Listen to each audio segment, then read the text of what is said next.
ana tendu kotanke be sallala kilama kisoni nemo be miye ana la dimbal ani momo bulata simfanoma fo jani yawm al-qiyamah salo fela ya ko ya banke nyami be jikirin ko be walla kotanke ko salo walla sungola folo dulaton waleta nyami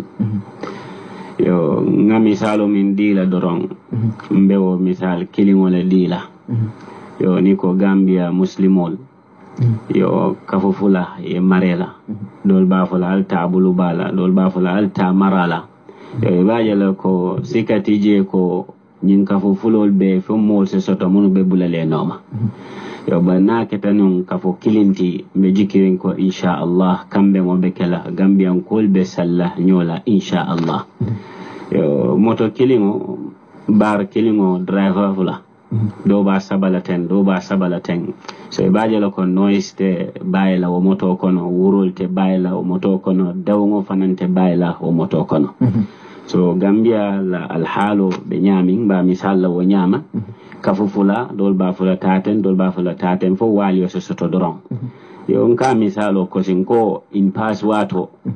kabren jamme ko atita yo ñunu fanan koy to lebinala diamo siata fo dol borta itata e banko bula dawmo kamma yo banku killing atenyaton ko fula sotonola bal ala subhanahu wa ta'ala yofu ko natara ala fula subhanahu wala ako ala fula natara wala be sanwo santo dobe yamaro dila jana ako den non sanwanim banko be taylal anu munul ba kono wal fanan be batala baaki bare ala kilin subhanahu wa ta'ala wala ka yamaro di akatama o kammala be rawdatul madalis danila burka na banko tanka fitnola kan banko ke kilinti yemuru alfalka mketa sipri sami kan sulti munu belun jang ya tare ye fenneje yalon ko anyanna kacala ya kacha ngakan wal ke kilinti yo ngakan ko kilinti ni nga woke doron inshallah be jikirin Gambia mo banko ndinnati ni ajibe banko kotangol ya suman e baaje lako bankol bi jem yalon ko be ka salilun kili ando wolle warta Gambiati siñaajelu seke bu ngana woto sa en kar jibe o ni nata dino la fannala kar jibe o ka jibe nyaadile anyanta jibe la nyaadile buba wo mu fennete mi yalon ko lonnali wo seyin kan siña jama hani min man karam fa ngamira sain isobita karo ka jibe nyame ni kila alayhi salatu wassalam na hadithul jibe sumu li ru'yatihi al sun karo la jewala janjibe ako karo la jewala najata andumbe kambenta ko karo mu kare kilinati duniya beto amanke fulati amanke sabati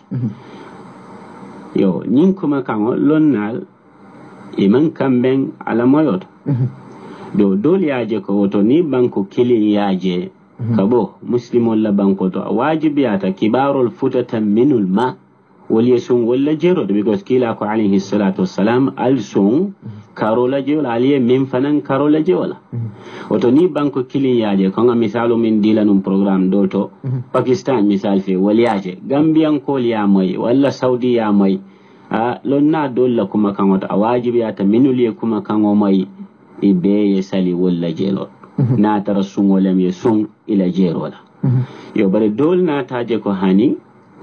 woman ke haditho kototi haditho koto nyinti ko naliaje altolla tundo aliaje alsasali banin ko tundo nkana mira ko Gambia dammale mani bari atutundo afanutale amanke ko adetetale bare fenne mi yalon ko afanuta baki wala na dol ko mol mi yalon ko banko mi yalon ko tolle be wate killing wolle mu tundolti misal ventol ni Senegal Mauritania ni banko jama Nigeria Sierra Leone dol be mu tundu killing walati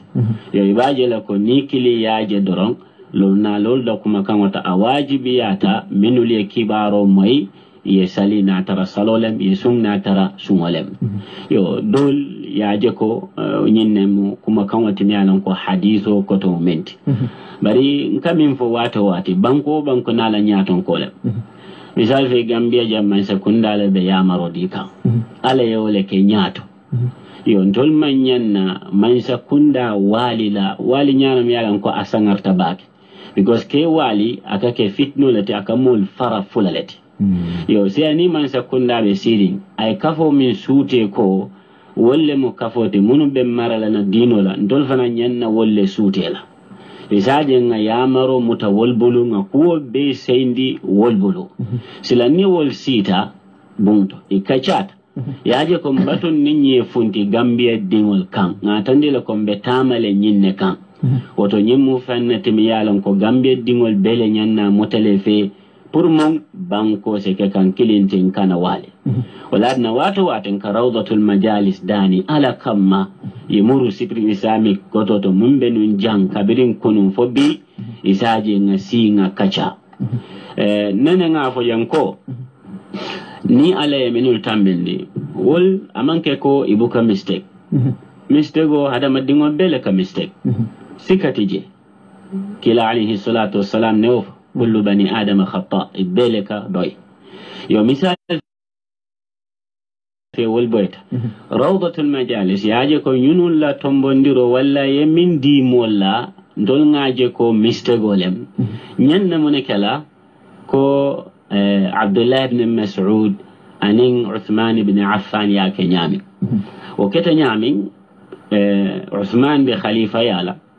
atelebe kumoto atelebe mu'minul be nyato itata hijola atele mu nyaton ko atele mu amiro atele mu imam bati inata pour que sali fanan sali mina Uthman tata lo nani sali Abdullah ibn Mas'ud kay ko hanide ntenin kila alayhi salatu wassalam salta jannade nin dinkirato baray lo fulale sali sali fanan alansaro fana ay lo fulale sali safo fanan ay lo fulale sali bari andu ayalon nako kila alayhi salatu wassalam ay wala sali barata fana mira dole babul lon nal ko abala mirol kono wala nyinti ko ningal lo fula sali lon tawol minun nata hijola wol be murla ya mira ko sali fana mu lo fulalati alansaro mu lo fulalati safo fana mu lo fulalati ko suba mu lo fulati nyami so kabire woketa ate kontineta ka lol timmande Abdullah ibn Mas'ud kay ko hani kila alayhi salatu wassalam sal tajang ay lo fulala sali Abubakar wa nyama Umar fana wa nyama ntengaje min fisiyata ila wa alfal minul tambita yeminke ya kata ite fana yewoke bari Usman be balandi ngala miroto ayaje ko ninga woke ase dol toro ase muslimiya toro anata tenten kallona ni sali bari kamun fo rawdatul majalis Abdullah ibn Mas'ud yeminke inyanna wala kala isaje banko yake kankilinti Abdullah ibn Mas'ud yemuneke abula ta Usman no ma kasali ni nani sali akawle sali ni imam mkeda Uthman ibn Affan na ko assalamu alaikum wa rahmatullah ito atafanan ka assalamu alaikum wa rahmatullah ay tasijana ala murado mutahidde yabuka diyam kotake kafudol nata noma ika ko ya aba Abdurrahman wala mu Abdullah ibn Mas'ud aka ko fitima foko kila alayhi salatu wassalam ay lu fulala salijan ako ha abe koyre mafer fo Abubakar ma ke wanyam ako ha abe koyre mafer kay wolek Umar fana wanyam ambe bulala nyin noma kallo nani sali nta berala bayte ke mulla almamot ajibi akoy ko hani akoy ko al khilafu shar ako kawali ka janjang o mu masi bolati wala nan ba fula rawda tul majalis ko ka janjang Gambia be do yari nyamin nga janjang wo nyama nga wali o mu masi bolati wala na yisi muru sipri same council miyalon ko nga wala sute kabring jawara la jamano ani ya jammela jamano ani bi adama baro la jamano nga wulu wolka ni woli kacha isaje mbenga kambeng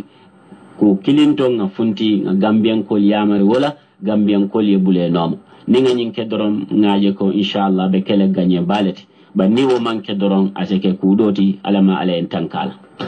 seke bu natara mba fala ko laftale ñim problème moy bang mune be kala pour ñing ay bang ñim problème o be bang gambe bang ko kanjang I think mol be laftale pour ka ko nga suñola nga salinyola dina ñaaton ko damma mantara kambending lon mol mi alon ko mon londo soto akam tale ko dum mol leti alon ko saybe filole ko mune ñanta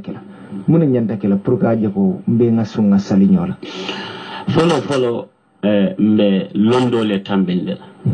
yalon londo akumata bake neman londo soto kuwo min to dorong ita bendinola ita to bendinola aman possible yake anyama yo wono dunia fangola kuolete sakantuma na dino mi yalon ko dunia ba kono lakira fanan ba kono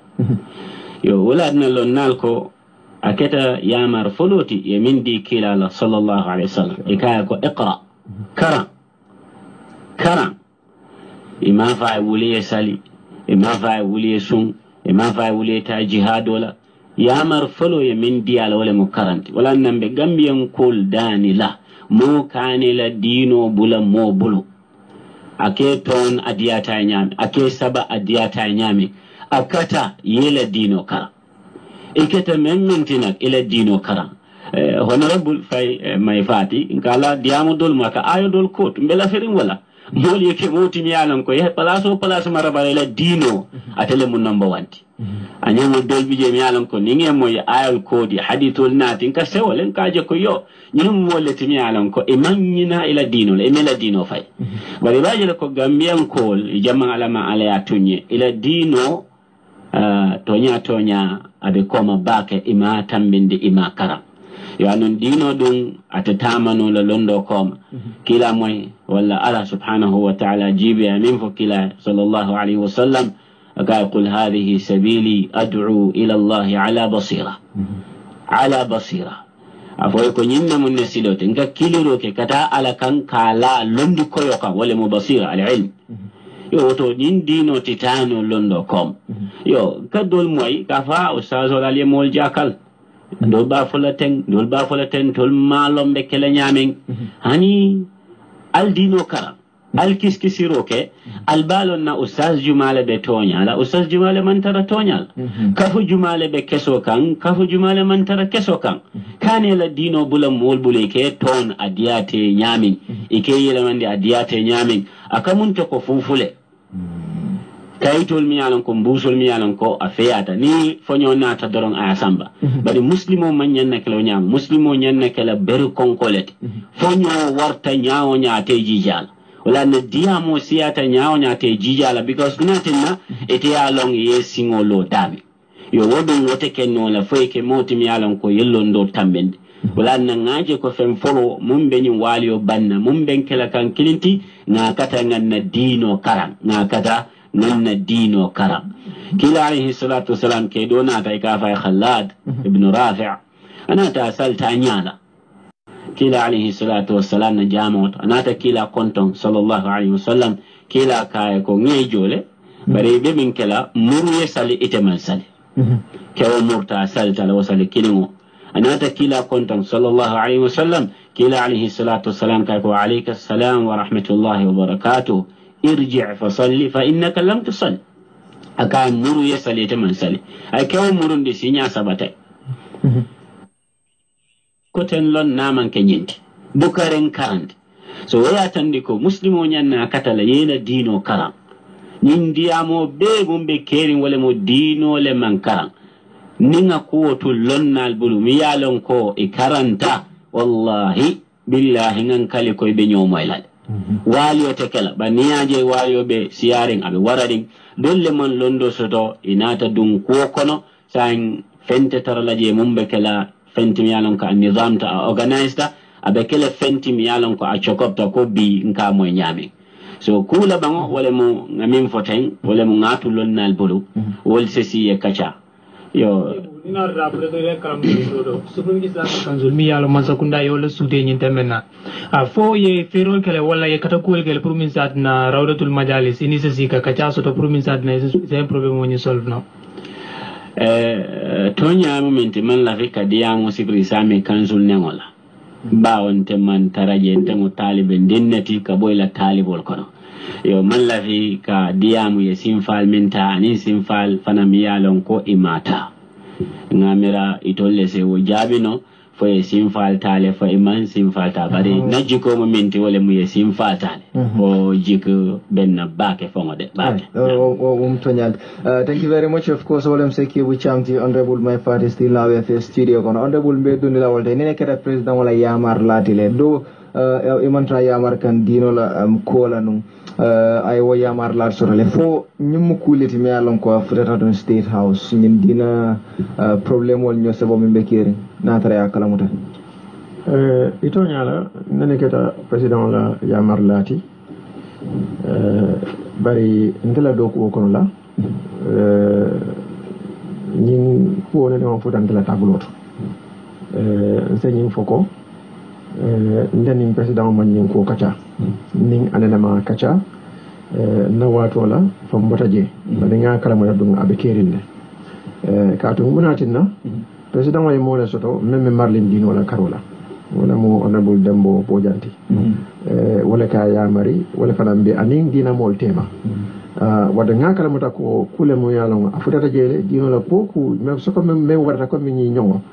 afutata president ya kala motale no ngalon fanan aning ala dina ya marla men keta honorable dembo bojanti ya kachale muni nyanda kala honorable iti qur'ano karane pro nyo saboy bang ite fe ñimmu ku kuma balati abala fa warta ndebulu ni aje abala fa warta ndol la banko doyata de mansiya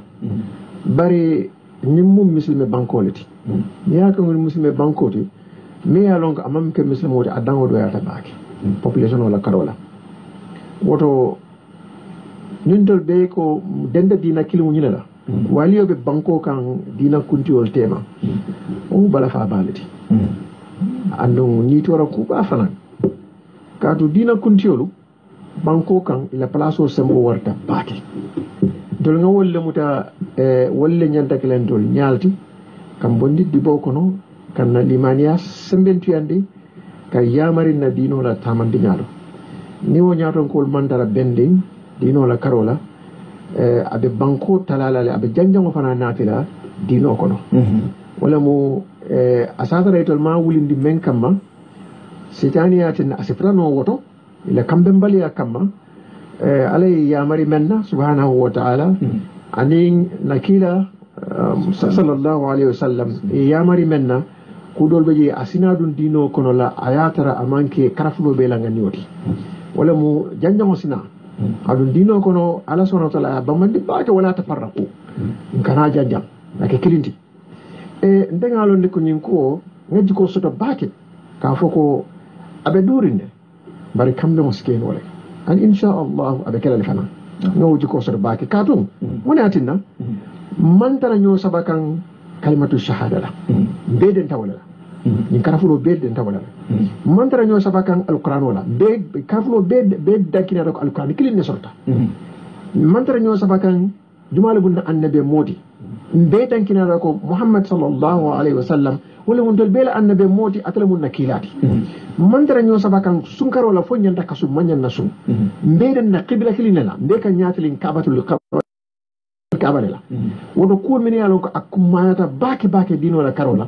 be kan kilin waliyo na da karakoto la kato mi yalon ko amon fuda dino la dinoto wala tin ngaji ko soto baki nin ka chaketa tumado nganji nyoy ngan sonde mo liri wandi ngal lamoy nyola hakilola ngal londo fana bulende nyaato nga tamandi londo la nga kitindi londo la ngani soto ko ngani hamo soto inshallah kambe mo be keno la le andabo ni de lam president wote no BBB ibe nyim problème o solve la nyaadil follow nasula ko katunte mu muslimo lati natara ni mu president wote ning fatam faso be na kan note ning to be na kan muslimol tema ndela wajibulo mun dem muslimo kan pour ngante wasati ngakelo ka ku kono ngakarafulo be ngakatoke e nyo faham ning ayatara ndela mu president mbe nyim ko cikalale ba cikala nyaadi le ndefango be molu be committee o londila le men be midi sunu naati la ñu karfulo tema den ko di lela de dafala ko mbiñi ne fasala mbiñi ne fana fasala kato ni lafta mol kafula ñoma yeda di fasarola imam men fasa hani ayatara to nyaabe wolle bul o to nyaate bulula yowol sonde men soro ne foka pare ite la moy la penna woto ni lafta mol kambendi la ñokan folo ika ferole ke yesone ndiro ke kacala kato niaje anamadul ka fo ñola buka kacale nin kacake dafa na ibuke la moy ñola hakilola jama be je buwa nin mol be dunta ñola mol buke la moy ñola de ikela moy le puru itabe jabiro kela no mali pare de mole ba jabi la menna wala kata ita hakilo kono bari nin aya tara abe diamu kan iyela moy ala diamola ya dundi isonda boko ya kiti ndije janni be mira lay ba jabi la menna folo tuma do ngaji ko soto ko abe men fo kan iba fahamu la le ni ya fahamu atafana ye fahamu nyama dibo men baltima akatalale ñoo dibo talata bala faale ka dunje kadu nim fahamu nata doron fo bala fa nata je woto albe ko ci la sitano ni lale bari nin tabe diamu kan imela moy ne diamu la ibe mira la ibe jabi la nyame nim pareta woto ne diamu man dum isondo mo kono na man dum isondo mo kono la ita ke dindino la hakilo la ita ke dindino la londo la folo nin tamo presidenti benda bulal jele en tant que le musulman ya kan fulan jango abe mun tele la dimbayati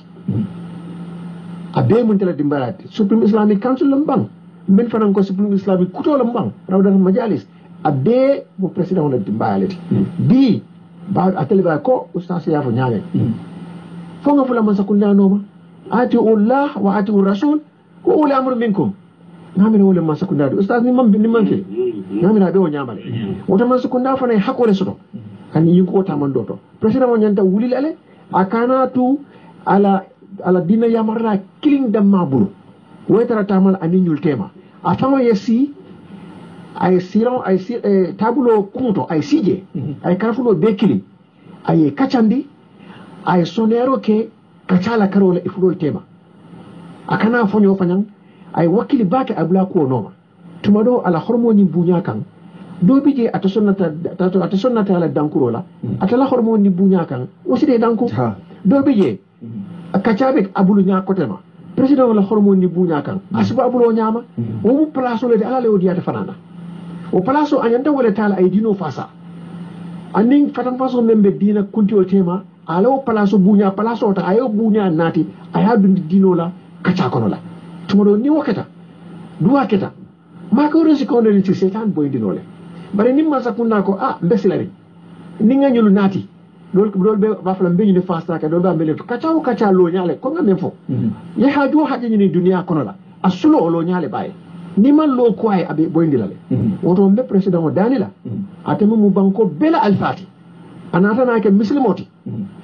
ay wuli aya tawsidi ay nyin kaca kuntiya ay kata afoy nyin kaca kuntiya katu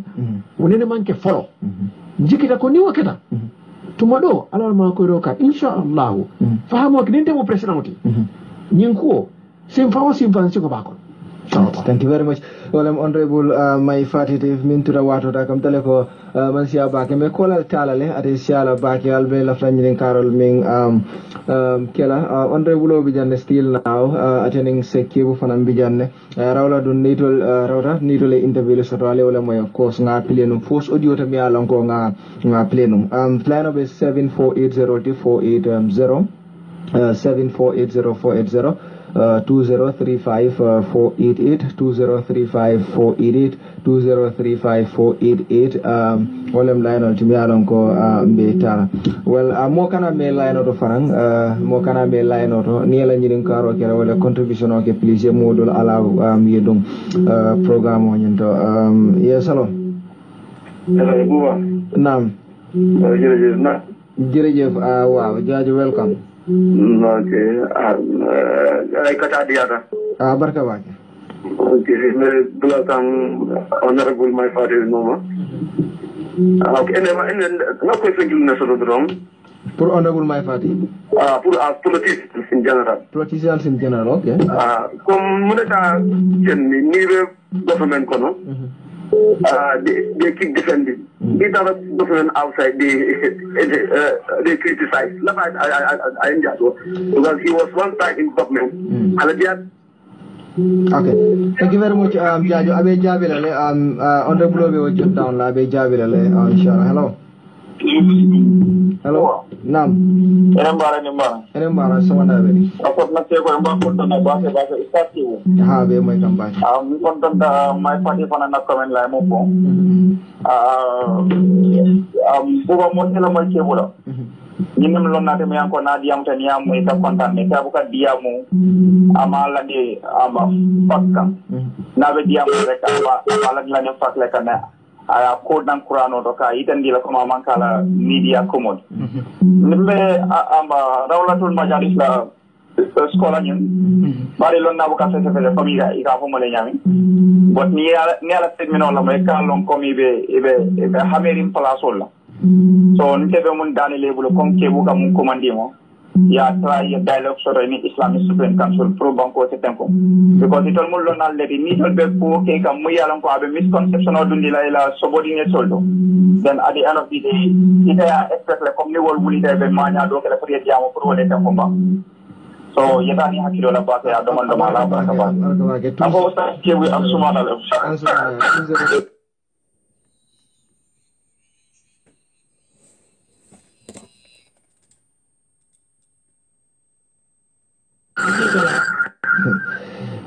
Rajo tala hello.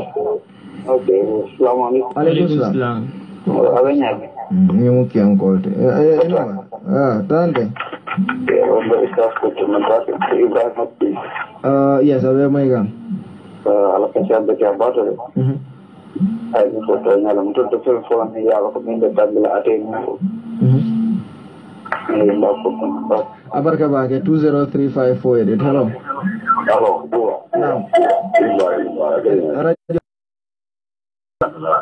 Tande. Yo, meche ko kondo no pare chewu. Banko lo kera la barento la jam mukil mala kawala ko kan ni ba ko tun na naron ko tamare ko ay ko mo. Ko kera ba ko man mai ko ya ko nyame. Ba kan no du la jamala do bare la kan ta dal ko mai man ta ni ta ko ko ko no mo na ta tara. Because I got full sound and the guy, because I'm on 4 walk march, and then you get no one way. But looking more into that party, work. My number like don't advise me now. Thank you very much. Hello. Hello, now, Lord, Abiyang, Enembara. Go and tell us you got ke staff ke useng mako ino ani my party. Okay, abe mo. Walen ko muna na Gambia ni nata kom politiko la Carola. Ikaw sigani tamani. Me ati na Gambia ni nata politiko la Carola. Muni along ko Gambia la political wala la ko. Mol buge moy de, mol mantre moy ko. Nka mum fo wala. Ko Gambia ni nata Gambia jibe comme na politiko la Carola mun bije marari ngala bake be mo nyi muslimol lel bari ni nata comme ye place o dile la place o maranya e kanay fangol contradict le comme il a fait mina jibe fanka fanan ustaso la Caro fanan na ni tol la moy la comme to ngan ko mankara e mo wonde ni do lota ni kara do la ni do fo mo le the same ayo wala the same pombo do ya translate another way nyala ka ka te fanan fenge akate flip people okay. Well, I don't know for say we understand and they understand. Kuntule hello. Hello, yes, Enembara. Okay, abe may ka. Kuma kamo pera. Debe diamula ni londo. Alondo ya jani ado di empatandi. Ka ado do le ka na pare dun latino ko ya na mala. Macam ka jadi bukan ini saja. Kita boleh sama boleh bukan ini bisa nampak dapat negara. Thank you very much. Barka wake. Hello. Hello? Yes, hello. Yes, who are you? No, the honorable Contavanyo. Honorable Ave, my comeback. Allah program of the Pukama. Oh, I think the Yanka for you, where Mutonia, coming Mamma member of the Amala Force Vice President. I don't go to an element. You have Monday of Banta. You have the mental mobile Banta, the Banco and Brabody. Banco with a private, more Mr. Morrison Bonafola. Banco with a private, so I'm going to be signing the Monday Banta, more than half of them, you just hand out the motor of the Banco, I to 10 more. And my particular Sifa, what time the Banco getting out of what is on Bonafola. Better time by the shooting day. We don't want the Yamala. You can have elements if you know about Banco, you fit down in road. Thank you very much. Barkabag, hello. Wangal kondong ate kebu kondong. Alama alain najo. Ya, Karabag. Ni na taji be komi salola kani sumola karo. President mimi bango ko ngara nyo ya onyo sundalu mena wala tantangi bango be yanda kasunya kala. Ore kumo wanne. Tako dina nya don ko fanan ya maro ke pu mole sali wala masun president sali president sunda ngara ko de manya na o duno ko ko. Okay. Thank you very much. Buba janin dobina. Mbel la nga two callers strike also alisara jabirol yale mo. Yes hello. Yes hello inambara. Imbara kosan. Kande. Te kom nanyine karo kita honorable mai padi lekang aning ustaz alaji kibikam. Nan post ni karo nan bila ustaz kibikam kan padi mantara Islam ini Islamic amang ke ini Islamic control number ba. Okay. Bepere najero do molo me yalong ko kantiolo nyin bangko kan molia respect ya bunya. Ito nyanda kera mole di men nyanda diamula nyul tema ito le nyanda midino kumandila force. Yemol invite dia diamu nyul tema kile. Okay, mune honorable mai fari la nyinin karo. Honorable mai fari ala nyinin karo men di men nyinin kala men not in terms of politics, this is in terms of the Islamic country because one Gambia. The honorable mai fari from kantiolji akeda interior minister de nyim banko kan amurunda la political party of mara abata mandika nganyama. Tengalong ko nying Islamic country rule bifona niaju be nin karde farosi ta ko e karde ko ida GMC long o mindo wodo ngambra konan nyancho lom pour ay kumandiro ke nen se nyunul te moda da bankola tempo ngambra kumaya da je ba ke o ala ba. Thank you very much. Benna last call ale.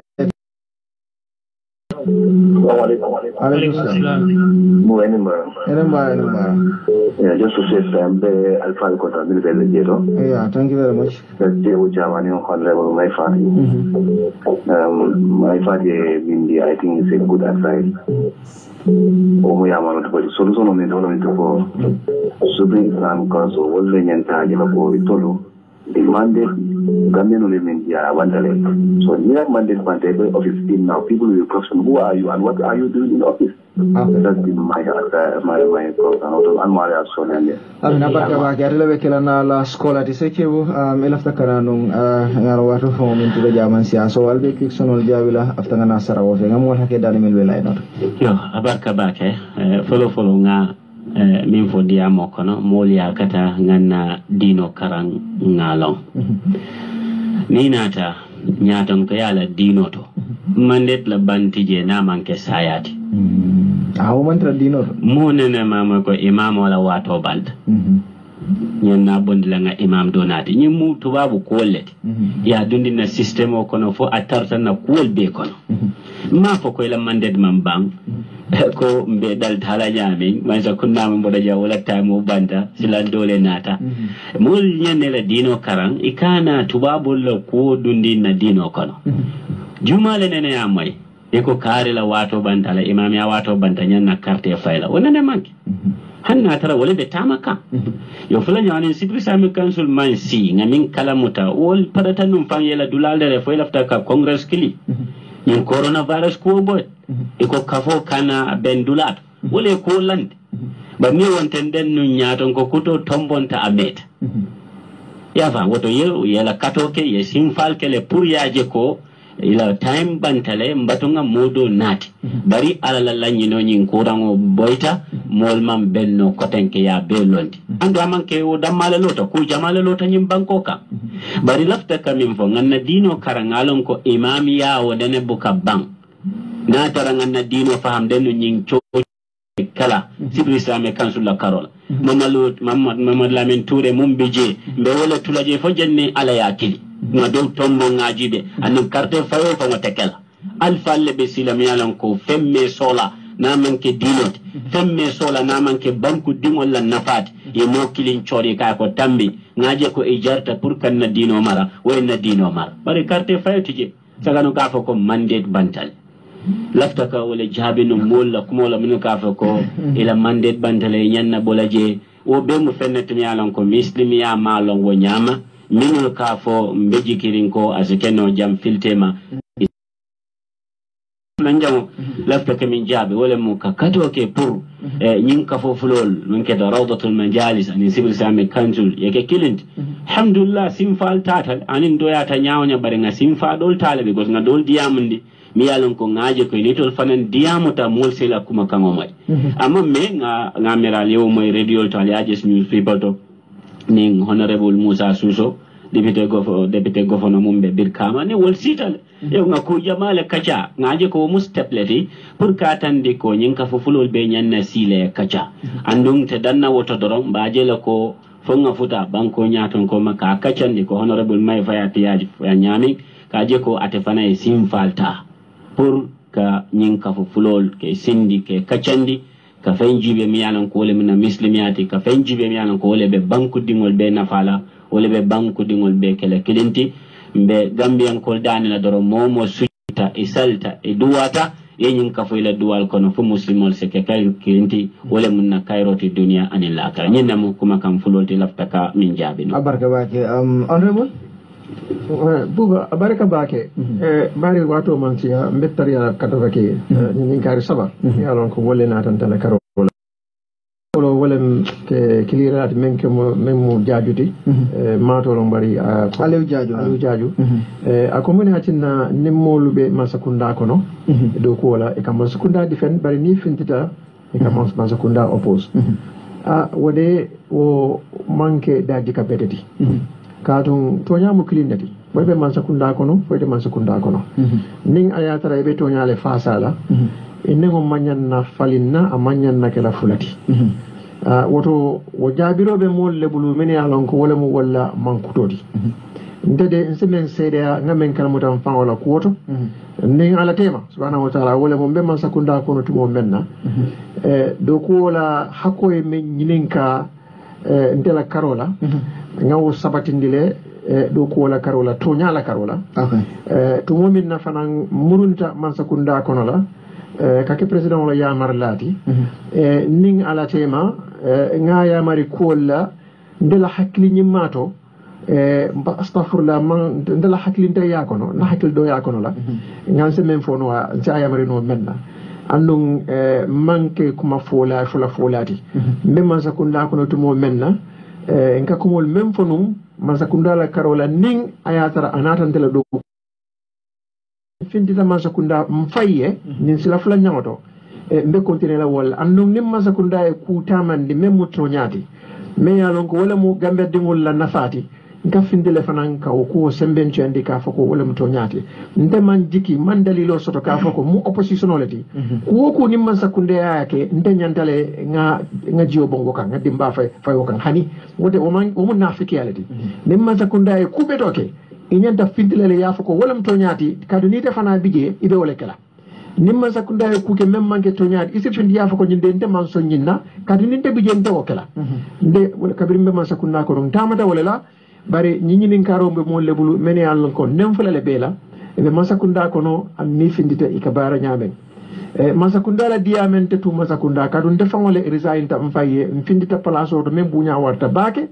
men jo fana beteata amin alhalo nyinyata bari kabrim futata tunkunto ngame yalon ko ngadi jam faye ko be place o men to ha mamira place o nying ay nafaso to koten kente anin gambe dinguliye ngo president isi am famma ngam fonyo nyim place o bundala mfindita mfaye ngamira o muto nyaleti ndobi je wala tuno jele hana tara ite place o hakko dino la o hani adara ila place o satru ya fanya men o mantara bunya kan yo o mo fulo fulo njango ni fula klira fula nyame wole mo ako politico politicien man contradictly imo muslimo leti ni tata e place olta e ke fan contradictly o be mu limani ya baliyaleti tado anamadu mo nyanta lonnale ko ala subhanahu wa ta'ala kele ka bunya place o di garma dingola aka tambindi sababu lela bari ning ayate bulu wo sababul fanan kamuru komale woto ni be man sakunda kono la imi muslimoti e nyandale yalon ko ni mu ministre di misali kama note ni mu president oti nti misali ota president la yomal qiyama ning ayatara population o million fulalati woto file million fula wala be de batunding ala yomal qiyama gambe di wo gambe ding ala file o be nyinin kala lale nim man fili ustaz natra man fili woto wo kamala ni islande ala nya yalon ko inning ala la nyojete bayda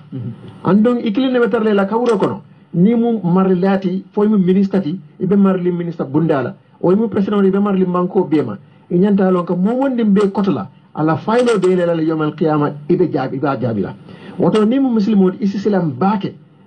nyato ka fa muslim ku balati ni ngalo nga be nyamen tuma do nte kontal la ngani bari duniya ko wala wala tinna o dankini ya ani wolli men ani o silam baliya wala tinna nyin do kakeno mbe Allah taala dan subhanahu wa taala ayin tankandi wo nyoma in kana ke marilati nembe nyila lawla fana mbe Allah subhanahu wa taala asiko li tan dinkan men be haklo blana wato wati inshallah alam do jabila wala mu ako pour ndefana nga kacake ning rawdatul majalis aning supreme islamic council tema ko nga fo nyame ngomu wajibolati katum ning kara fulol mum be buñale mo ila be la karola be mo dina dinkellati be fana be dino le balundi kam banko kan be fana yenge ne klile so dino la karola woto ning ngani wol keta kilinti sim fa tañalu wolle fatata tuma do dalla jeroto o fana ndo kijo kuntuno la katum malla moy kara fulo mum be la sibla to ngam moy wala membe fokam bari nda sede yala nyin kara fulo ni mum be sita bari inshallah katol be ke kam baake lu ngaw katol be kalamuta na be kalamuta katol be ke kam bari ngani o bijele pour ndol fana nganna katoke fo fahamu sikeno nyamen kara fulo mum be la na dino la sembentu ya kamma kato nyin kara fulo be ka fo sotole ka fo ba be koma andu nyin ka fo be jandani nabi ka fo ka fu bata fasa kan lolu men ka fo men be rawda koma wol ko rawda le be silola men be supreme islamic council men bi je bi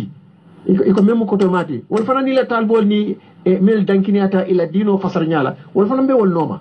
sayen gambe falata fulati dino la karola ni wo meta fitole bena do dammo le bena kilo kila bakilim fa kilolu sate tiolu sate kilimolu tolle bena nga kafu nyoma nga nda kuntunyola nga nyoneni na dino kono la woto asatara na dino kuntiolu anin tol men normalan community man na doko ke a nyama wala tene wajile won tedda mante mo ko ni kamo soto hadi man kamo soto mo mon ni nyanta wulale benga de ngaje ko nyim fulolu nge forcé yake kiliti adu ndefana nakato inshallah bi idnillah ndo kelale mo ke men nakato ndo kelale mbe ala dalila fo ala si barako keje mbe ala dalila fo asasilo li tandina men sahata asi barako ke ngani o nyim fanande fo ala sike ile yake lamoyr lati ay dum isonde mol kono barako e keje ya barala inshallah mbe ala dalila subhanahu wa ta'ala wo sikero abarka baje onde bulo mustafa ngasara wato bantale fran